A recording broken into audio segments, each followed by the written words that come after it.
Hello, my name is Jeremy Gloff, and I'm a musician in Tampa, Florida. And today we're going to talk about my reissue campaign of all my albums between 2000 and 2015. The first video I did a few weeks back, we talked about the first phase of my career, 1993 to 1998. Those were all the albums that I recorded when I lived and grew up in Fredonia, New York. I recorded at home. I was a big part of the punk scene there. But then I moved to Florida in 1998, and this is going to cover that whole first phase of my career in Florida. Um, Now let's reflect that all my albums on Spotify, all the dates were wrong, the track lists were wrong. So in the last 3 years, I really wanted to clean up my discography, get everything correct, and in the process, add any bonus content that I found in the archives. Now, as I started this project, there was a list of things that I called my holy grail, and the majority of them I thought they were gone forever. So when I did that last video, I did it because I thought this whole project was over. Then I found a box with some tapes in it, and I found, here they are, 3 of my holy grail items were all on these tapes, and then a fourth one, I found someone that had a copy of something I was looking for. So just when I thought I was done with this project, I had to pull a bunch of releases and re-upload them with the complete content that I found. I'd like to thank musician John Nowicki. He has a 4-track recorder in his studio, so he pulled all of these songs and remastered them. So thank you, John, for your services. So before I go into phase 2 of my career, we're going to have to revisit 3 albums from the first phase that now have the Holy Grail content. The first one is Below the Velvet from 1996. I unearthed a 4-track cassette. They had 3 different takes of the song No Questions. The version on the album was just an acoustic version, but I had totally forgotten that I tried a version with a bass guitar and some drums, and then I tried a version with a xylophone. So there's 3 different versions on there just to check out. There's also an early demo of my song Drive that would come out one album later. And then finally, the last content I found were these instrumental versions. The sound quality is absolutely terrible, but these are the versions that I took into the clubs in Buffalo and sang over them. So they were my instrumentals that I performed in the clubs back in the 90s. Okay, the second album that I found more content for was the Midnight Blooming from 1996. The ultimate holy grail was the Midnight Blooming remix that I did with DJ Frankie C back in Buffalo. I knew we had done a remix. I had these discs that I swore the remix was on. I sent them up to Alabama. Digitally, I sent them over to somebody in Switzerland, hoping that they could extract the song, but it was gone. I actually had deleted the song from these discs. And to my knowledge, I had never recorded the remix. But then, on this cassette right here, I put it in. I'm like, holy crap, this is the Midnight Blooming remix. So I found it. So John Nowicki was able to extract it. I had forgotten that when I was working on the Songs About Stupid People album, I actually recorded a version of the remix with vocals that I was considering added as a bonus track. So thank God I did that. So the reissue now has the instrumental and a version with vocals. There's also an early take of my song Fredonia. And then the last thing on Midnight Blooming is a song called Freedom Cadence. It's an early take of my song Cellophane. I knew that an early version was written, but I did not know that I had recorded one. And when I played it in my car stereo, I was like, holy shit, this song is so angry. A lot of the bullying that I experienced in high school and a lot of like the gay bashing and stuff from the early 90s, it's all that anger is in this song. So in retrospect, I feel like the original version actually was the definitive. So I can't believe I found that. Okay, we're moving on to Jeremy's Wonderland, 1997. In my earlier video, I talked about how the album was really inspired by my friend Will. During the course of that album, I'd made a little cassette for Will of me singing cover versions of songs and some originals. And the tape was called Spa in the City. And when Will passed away, I actually was with his parents going through all this stuff. And I was hoping to find a copy of that just because I didn't think one existed, but it wasn't to be found, so I thought it was lost forever. Well, sure enough, on this cassette was freaking Spa in the City. It was there, man. So it's some originals that were really fiery, and you could tell I was going through a lot. When I introduced it, I said it was 1992, but it was really 97. I don't know what I was doing. The cover versions are really terrible, but I'm putting them out there anyway. No wonder Will skipped town after he heard those versions of the songs. But anyway, also on the Jeremy's Wonderland reissue, in addition to what I talked about last time, the song Bad Season on Jeremy's Wonderland was a piano drum version with contributions from Corndog and Sakura, who were two noise musicians in Buffalo. I'd totally forgotten that I recorded an acoustic version with contributions from them, and I picked between the electric and acoustic version for the album. So this acoustic version, John Nowicki actually presented three different mixes to me. I just put them all on the album. I said, let's just put them all on there and share them with the world. So, dude, the early versions of No Questions, freaking Close Your Eyes and Midnight Blooming Part 2, and Spa in the City all resurfaced and are now available on the deluxe editions of those early albums. All right, so let's move on to the 1998. My friend pulled up with a U-Haul in front of my apartment in Fredonia, New York. She said, I'm moving to Florida. Do you want to go? It was like June. I knew I couldn't move till October, so I just threw my crap in there, said, I'll meet you down there in 4 months. And I'm still in the same apartment 26 years later. Uh, when I got to Florida, that was before the internet. So you could really cut off yourself and start your life over. I didn't talk to people from my past for years. And I just really wanted a fresh start. So when I started writing my first Tampa album, it was called Spin Girl Spin. This was the first album that I recorded with a live drummer. It was recorded in Atomic Audio. I had some guest appearances from different local musicians on here and part of the indie scene. I remember when this album came out, some of the longtime Jeremy Gloff fans felt it was a little generic, but I was just really trying to distance myself from who I was before and what I'd done before. Check out these fake glasses. I was going for that indie look. On the deluxe edition of Spin Girl Spin are all the demo versions that I presented to the musicians. So it's really, really lo-fi, like high-speed dubbed. Here's that tape. From one high-speed dub from one tape to the next, and then passed on. But you get to hear what these songs sounded like when it was just me sitting in a bedroom playing them. Also on this deluxe edition is the first extract from the recording studio. I did some really rough vocal takes with just me, the electric guitar, and a drummer. So you get to hear those. And then finally, the last thing on the deluxe edition, musician Andy Christ up in New York did a cover of the song Breaking Breaking.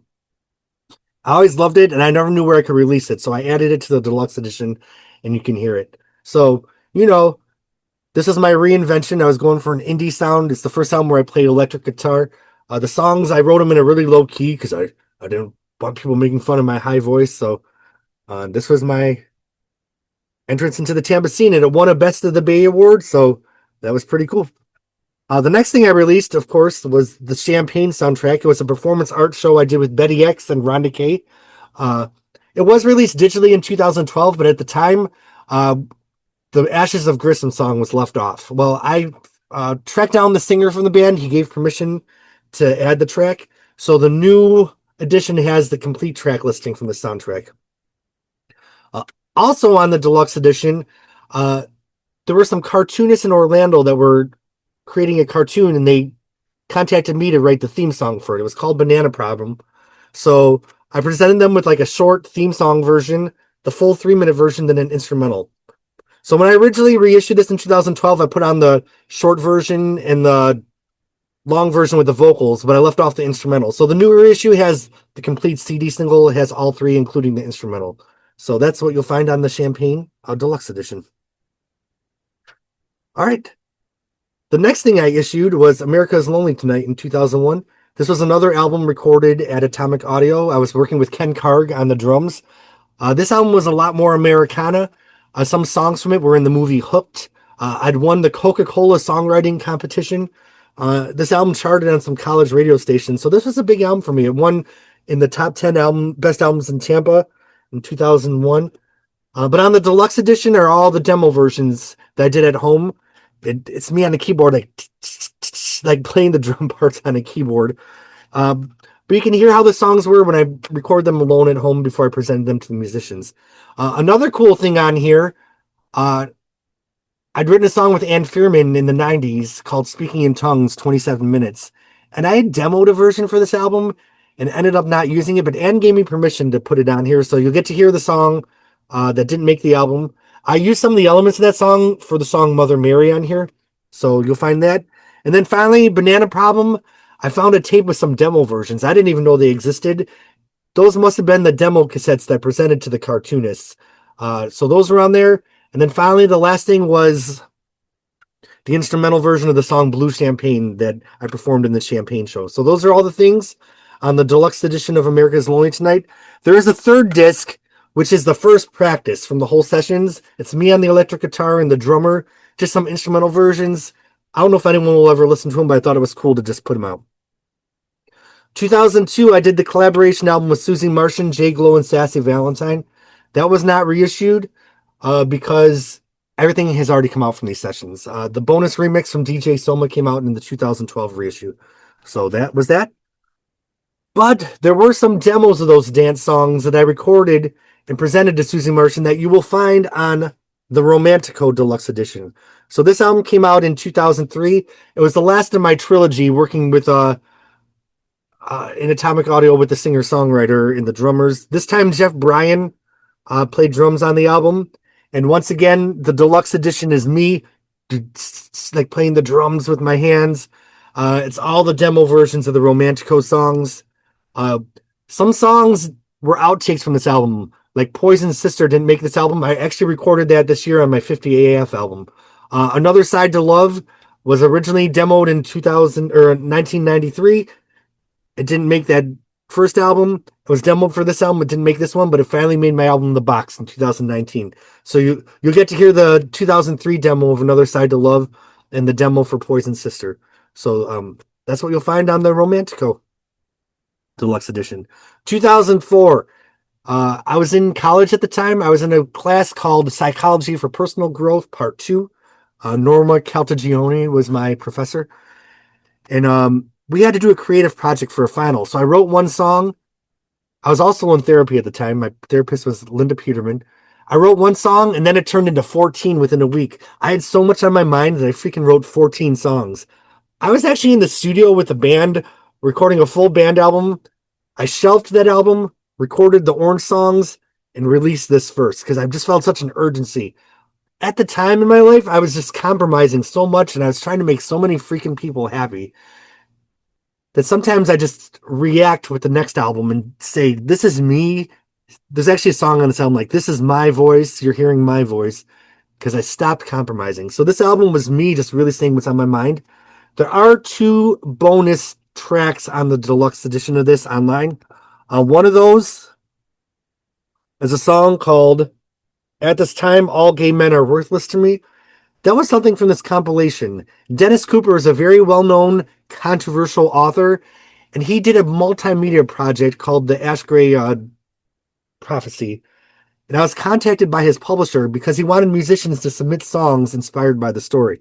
So this CD featured a song that I wrote in response to the story. It's very gritty, very controversial. I did always consider it like the 15th Orange song, so it's cool that it actually made it on this album. And it made it back into my discography. So if you're a fan of Dennis Cooper, you probably already have this. The CDR that had the Dennis Cooper song, though, also had one more track. My friend James, he wanted to write a song about my friend's cat, Liberty. It was so kind of dumb, but funny. And he's like, I'll pay for extra studio time if you'll record Liberty when you're in there. So we recorded the Dennis Cooper song and then also the Liberty song. So I'm like, you know what? If I'm going to put on the really dark, gritty song, let's put on the Liberty song. So on the Orange songs reissue, you have both the Dennis Cooper song and the Liberty song that I did with James Ratliff. In 2006, I'd gone in the studio and finished that band album. Now's the right time to feel good. This album is probably the longest album that I've ever recorded. And I thought the demos were gone forever. I looked from everywhere. I couldn't find them, but lo and behold, deep in that box, I saw a cassette tape that said 2003 demos, and the freaking demos from this album, I found them. Now, this is the album where I was working with a band. I had 3 friends that I was working with. Some of them hated this version of the song. Some hated that version. So I just remember really wanting to make everyone happy. So I would change some of the songs, and if it made 2 of the 3 people happy, I went with that version. But it's cool to go back and listen to these demos because those were how the songs were originally written before I was worried who liked what. So looking back, It's always better to just trust your own voice. Um, so in addition to these demos, there's some radio broadcast. I was on WMNF a lot at the time doing some live versions. Musician Summer XO had done a live showcase in her apartment. So there's some live versions from that. And Summer and I had written a song together called the T-shirt song. It was so silly, but it was just us being stupid. But I put it on here as a bonus track. So that's the Now's the Right Time to Feel Good deluxe edition.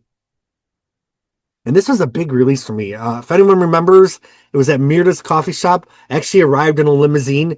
Like an entourage of us entered the coffee shop. It was packed. So those were the days, 2006. All right. So after that album, it was time to reinvent myself.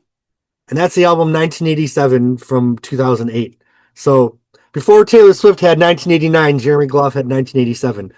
And this was a true like queer electro album. I remember really getting immersed in the national queer electro scene that was happening at the time.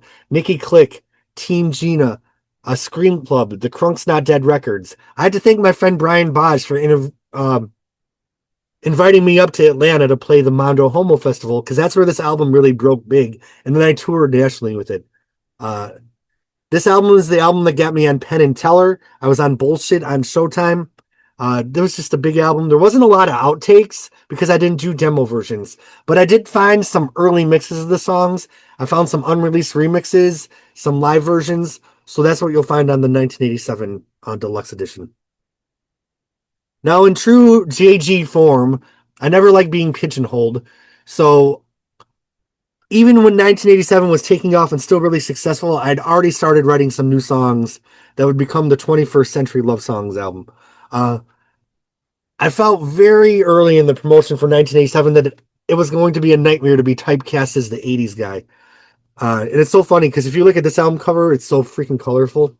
But then here, like, it's very, very serious. So this album, 21st Century Love Songs, I just remember at the end of that decade just feeling really dark, really down about humanity, really cynical, and just very concerned about the state of the world. So these songs were a lot weightier. I was working with Pat Maui on the bass. If this was an 80s album, this album kind of was a little bit like The Killers, some of that 2000s more indie dance, with some really weighty themes. So the deluxe edition of 21st Century Love Songs is all the demo versions that led up to this album. Some of the songs went through 2 or 3 incarnations before they ended up in the versions on here.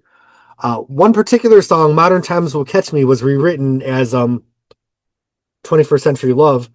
When I was recording my Road to Bartow album in 2023, I found that demo of Modern Times. I'm like, this is a song unto itself. So I actually finally recorded that a decade later on Road to Bartow, along with the original version of Oh Sweet Girl. So if you want to hear all those original demos, they are all on 21st Century Love Songs Deluxe Edition. All right, we're moving on to 2011. 21st Century Love Songs, the release show was co-opted as part of this big event called Square One. I was in a side room. It was a free art show, so that was a terrible place to release an album. I remember like no one bought a CD. My fans couldn't really go there because it was such a packed event. So with this, I really had to get back on track. So I had a release show at a club called The Social. It was a really big event. This album was only 10 songs. So after some, pretty epic albums, I just wanted to do something very compact and very impactful. So this is a poppy, very electro, very dancey album. A lot of cussing on this album. It was just in my own life. Like I was involved in some crazy shit. So this was a reflection of that. The deluxe edition has all the single edits of the songs. So I had done radio versions that took out the cussing.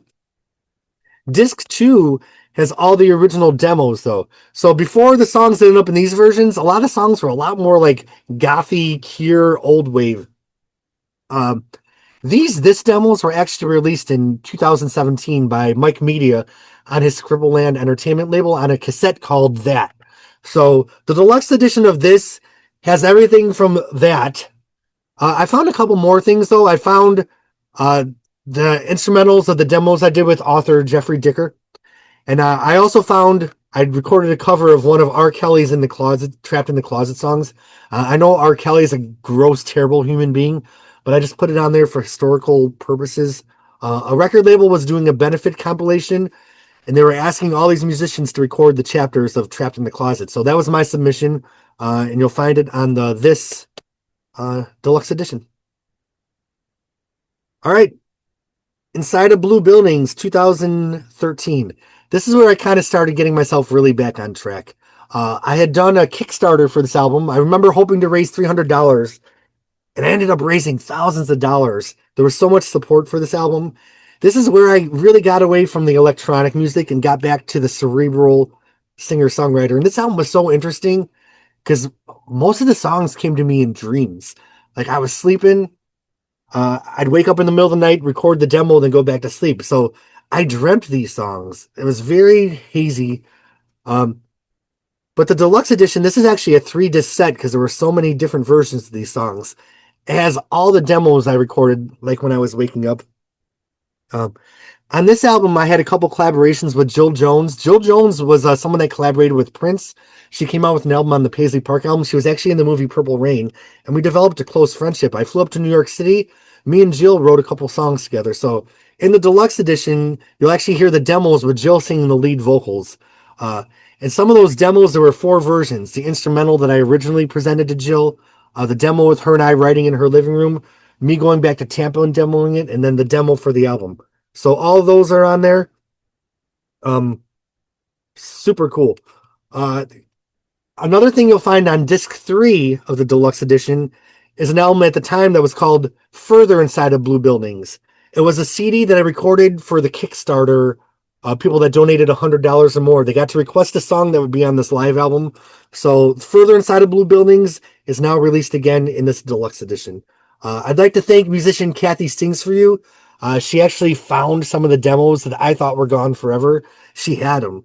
And I also want to thank Sandra Lolo for giving me permission to put our demos on here. So this deluxe edition is really the complete collection, and I'm so thankful to have it out there. The final thing from this era, the end of the era, 2015, Hurricane Lullabies, the best of Jeremy Gloff. Of course, no reissue of this album.